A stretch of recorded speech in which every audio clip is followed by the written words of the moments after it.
Okay, good morning. I'm going to call this one The Tale of Two Radios, and you'll see why here in a couple of minutes. This is the, as you can see, the classic Lafayette Telsat SSB 100. The dual meters, has all the gingerbread. It was a Lafayette's top-of-the-line base station for 1976. It was a one-year-only model. And everybody, who's myself included, typically said, boy, I'd really love to have a Lafayette SSB 100. That's a really nice radio. They showed pictures of it. But I can't think of anybody who ever said,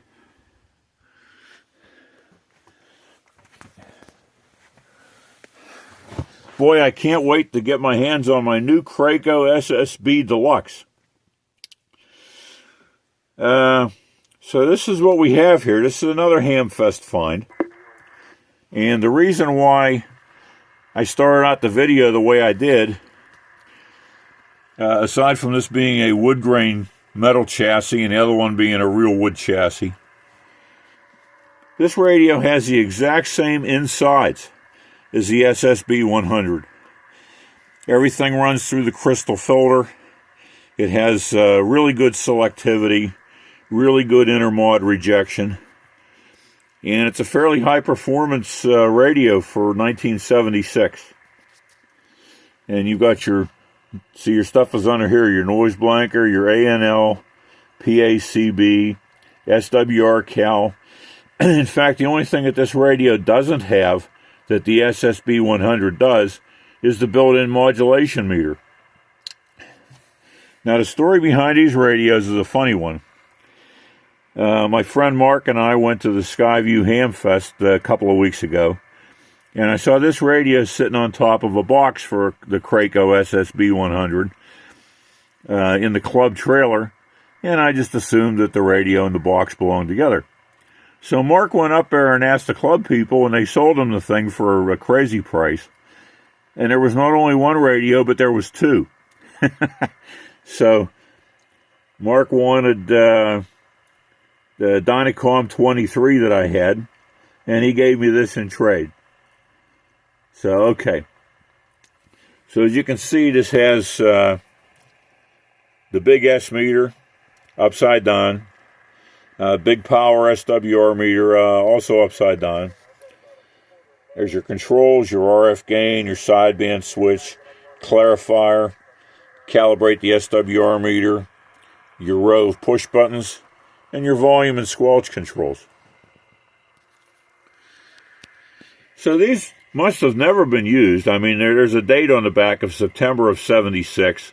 And Mark says the same thing, same date, but the serial numbers are off by 5 numbers. So what happened to the other 5 radios, I couldn't tell you. So, let me see here. No, that's part of the case. So let's take a spin around the band and see what's happening. Not much happening in Pittsburgh this morning.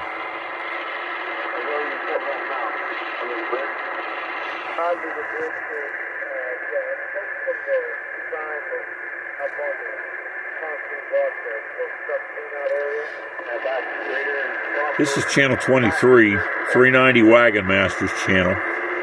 And there is a woman that you'll hear on here speaking Spanish from time to time. And she used to be on channel 12. She's apparently a cab dispatcher from somewhere in Central America. And we nicknamed her Consuelo. And she moved from channel 12 up here. Probably, and I'm not throwing shade here, I'm just having fun, probably because Dirty Diaper 21 was blowing her off the air on channel 12. Alright, so let's take a spin around the band and see what we've got going this morning. There's channel 1.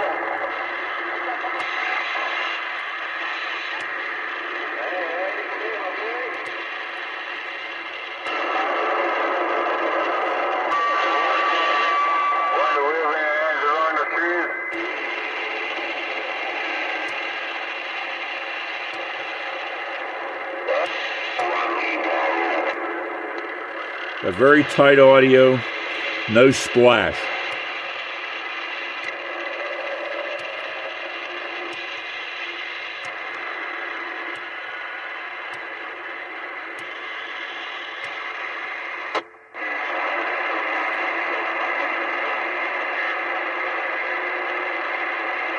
Oh, somebody was there.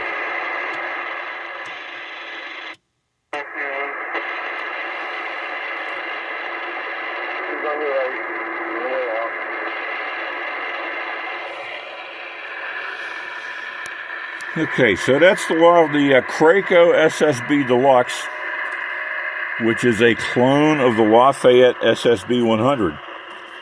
Now, what makes this nice is that all the crystals for this one are on frequency, where the crystals on my SSB 100 are not. So, the only thing another thing that's different is the squelch. The squelch is a little abrupt on these, and if you have an SSB 100, signals that are just the right strength will make the radio machine gun. It'll just sit there and pop, pop, pop, pop, pop, pop, pop. And that's just really aggravating, so you just run it with the squelch down, and then you don't have to deal with the machine gun sound. But once again, this is proof of if you don't go to a ham fest, you never know what you're going to find. And this was certainly a find. It's a good radio for day-to-day use. A little bit of an overkill for a guardhouse radio because it's got sideband on it, but it's got an RF gain, and you could cut it down for close functions. And that's pretty much it. Now, yesterday, for the first time, just like last year, I was able to hear the timing tower at Bonneville Salt Flats. Running the last couple of cars. Yesterday was the last day of events, and the last two cars went pretty close to 250 miles an hour. So, and unfortunately, I was unable to get the phone to go fast enough to be able to catch the tower audio on the radio. But it's a good sign that the band is starting to open up, and we're going to have some decent conditions this winter. And maybe some other things will be going on. And I think that's about it for this radio. All right, have a good day.